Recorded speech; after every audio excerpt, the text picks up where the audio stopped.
નમસ્કાર દર્શક મિત્રો, બી ન્યૂઝમાં આપ સૌનું હાર્દિક સ્વાગત છે। ચાલો નિહાળના સમાચાર। રાષ્ટ્રીય રિપબ્લિક પક્ષ દ્વારા ગારિયાધારના વીડી ગામે ડોક્ટર બાબા સાહેબ આંબેડકરની પ્રતિમાને નુકસાન કર્યાની બાબતને લઈને આવેદનપત્ર પાઠવવામાં આવ્યું।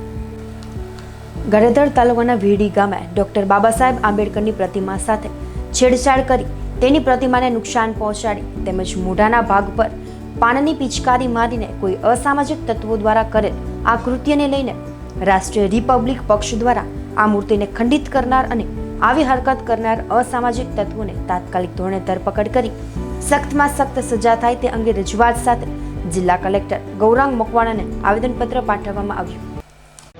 હું સરવૈયા નયનકુમાર, રાષ્ટ્રીય રિપબ્લિકન પક્ષ સૌરાષ્ટ્ર પ્રમુખ।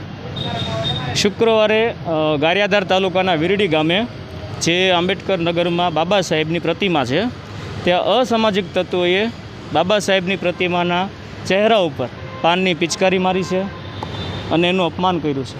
સમગ્ર અનુસૂચિત જાતિની લાગણી દુભાઈ છે અને સવાલ એટલો જ છે જનતા સાથે અને સરકાર પાસે કે વારંવાર આ એક જ વ્યક્તિ એમને ધ્યાનમાં આવે છે જે બંધારણના ઘડવૈયા છે ડૉક્ટર બાબા સાહેબ આંબેડકર। એમની વારંવાર અપમાન કરવામાં આવે છે। એમના હાથ ઉપર ખરોચી નાખવામાં આવ્યું જે પ્રતિમા છે એમાં હથોડીથી કે કોઈ પણ જાતને પિચકારી મોઢા પર મારી પાનની, એટલે એનું અપમાન થયું છે।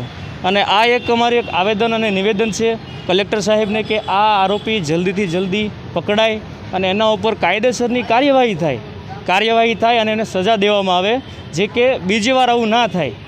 અને એક એવો પત્ર જાહેર કરે કે બાબા સાહેબની મૂર્તિ ભાવનગર ડિસ્ટ્રિક્ટમાં ગમે ત્યાં હોય અને ગુજરાતમાં પણ ગમે ત્યાં હોય, એની ઉપર કોઈ પણ જાતની છેડછાડ થશે તો એના પર કાયદેસરની કાર્યવાહી કરવામાં આવશે।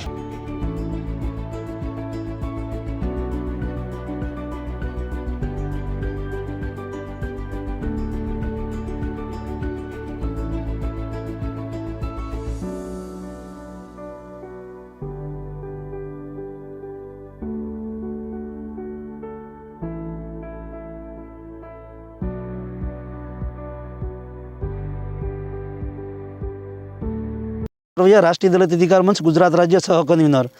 કાલે બનાવ બન્યો, અમને ખબર પડી કે ભાઈ ગારિયાધાર તાલુકાના વીરડી ગામે બાબા સાહેબનું સ્ટેચ્યુ એમની આંગળી તોડી નાખવામાં આવી, એમના હાથ ઉપર નુકસાન કરવામાં આવ્યું। અને ગંભીર બાબત એ છે કે એના મોઢા પર પાનની પિચકારી કે માવાની પિચકારી મારે એક દલિત સમાજ, બાબા સાહેબ જે છે બંધારણના ઘડવૈયા છે, ભારતના ઘડવૈયા છે, બાબા સાહેબ જે છે એ દલિત સમાજની આસ્થા છે। બાબા સાહેબ સાથે જે છેડછાડ કરી છે એ આરોપીઓની તાત્કાલિક ધરપકડ કરવામાં આવે, FSL રિપોર્ટ કરવામાં આવે।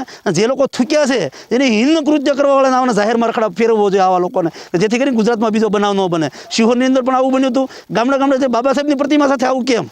કારણ કે આપણો સામાજિક ડર નથી રહ્યો એટલા માટે બાબા સાહેબની પ્રતિમા સાથે આવું કરવામાં આવે છે। આ બાબતે SP સાહેબને પણ રજૂઆત કરી છે, LCB PIને પણ રજૂઆત કરી છે, તાત્કાલિક આરોપીની ધરપકડ કરવામાં આવે અને આમાં અમારી સામાજિક લાગણી દુભાણી છે એ કલમ પણ એડ કરવામાં આવે। આ બાબતે અમે આજે જિલ્લા પોલીસ વડાને મળવાના છીએ, જિલ્લા કલેક્ટરને પણ મળવાના છીએ। આ જે બનાવ બન્યો છે સાખી લેવામાં નહીં આવે અને આના પડઘા આખા ગુજરાતમાં પડશે। જય ભીમ, જય ભીમ।